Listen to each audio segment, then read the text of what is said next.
सुप्रभात प्यारे बच्चों आज हम हिंदी भाषा के व्याकरण भाग के अंतर्गत रस विषय पढ़ने जा रहे हैं। बच्चों, रस जो है, हम दो तरह के रस होते हैं। एक रस जो हम अपने भोजन से प्राप्त करते हैं और वो 6 तरह के होते हैं। लेकिन दूसरी तरह का रस भी जो होता है वो होता है साहित्य पढ़ने से। तो हम रस की अगर साहित्य में परिभाषा पढ़ें तो वो क्या है? वो काव्य को पढ़ने, सुनने अथवा देखने से जो अनिर्वचनीय आनंद प्राप्त होता है वही रस कहलाता है। यानी काव्य में क्या आ सकता है? कविता है, नाटक है। पहले जो नाटक हुआ करते थे वे सभी नाटक काव्य रूप में होते थे। यानी जो संवाद है वो गद्य में ना होकर पद्य में हुआ करता था। तो उस कविता को पढ़कर या उस नाटक को देखकर, यानी पढ़कर, सुनकर अथवा देखकर जो हमें साहित्यिक आनंद प्राप्त होता है वही रस कहलाता है। इतनी बात आशा आपको समझ आई होगी। यानी अगर हम सीधे शब्दों में समझें तो रस क्या है? रस है साहित्य को पढ़कर जो साहित्यिक आनंद हमें प्राप्त होता है वही रस कहलाता है। साहित्य में रस को आत्मा माना गया है। यानी काव्य की जो आत्मा है वो रस है। काव्य की आत्मा जो है वो रस है। आचार्य भरत मुनि ने रस के प्रक्रिया के लिए एक सूत्र दिया है और वो सूत्र क्या कहता है? वो कहते हैं विभावानुभाव व्यभिचारी संयोगाद्रस निष्पत्ति। पुनः मैं कहूँगी कि विभावानुभाव व्यभिचारी संयोगाद्रस निष्पत्ति। यानी विभाव, अनुभाव, व्यभिचारी इन के संयोग से रस की निष्पत्ति होती है। मुख्यतः जो रस हैं वो 9 हैं। कहीं कहीं पर 10 भी माना गया है, लेकिन मुख्यतः जो रस की संख्या है वो 9 है। इसके बाद हम चर्चा करते हैं रस के अंगों की। उसके बाद हम कौन कौन से रस हैं इस पर चर्चा करेंगे। रस के अंग। रस के अंग क्या हैं? रस के 4 अंग हैं और वे 4 अंग क्या हैं? स्थायी भाव,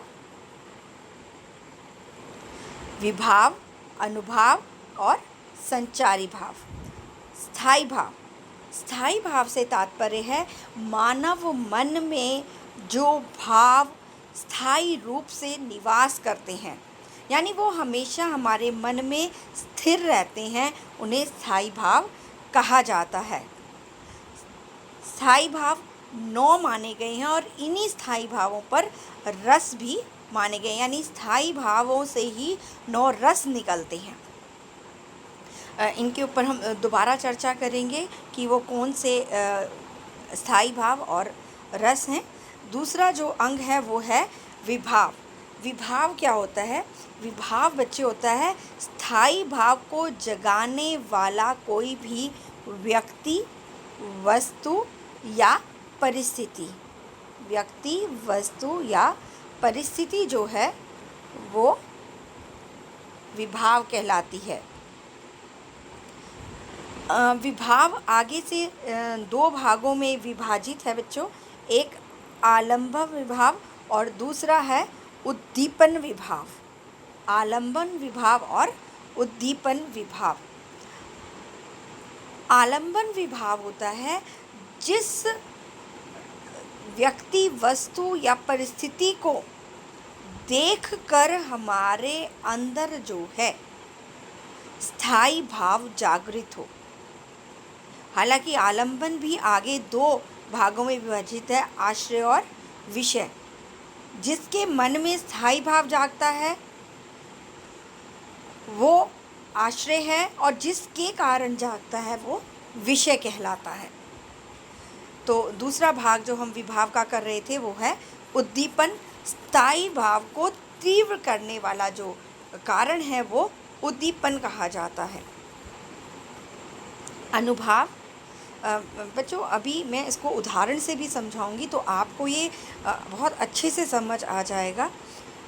अनुभाव होता है कि आश्रय ने जो चेष्टाएं की, विभाव को देखकर जो उसने प्रतिक्रिया की है वो अनुभाव कहलाता है। और अंतिम भाग जो है वो है संचारी भाव। संचारी भाव जो मन में आते जाते रहते हैं, इन्हें पानी के बुलबुले की तरह भी माना जाता है।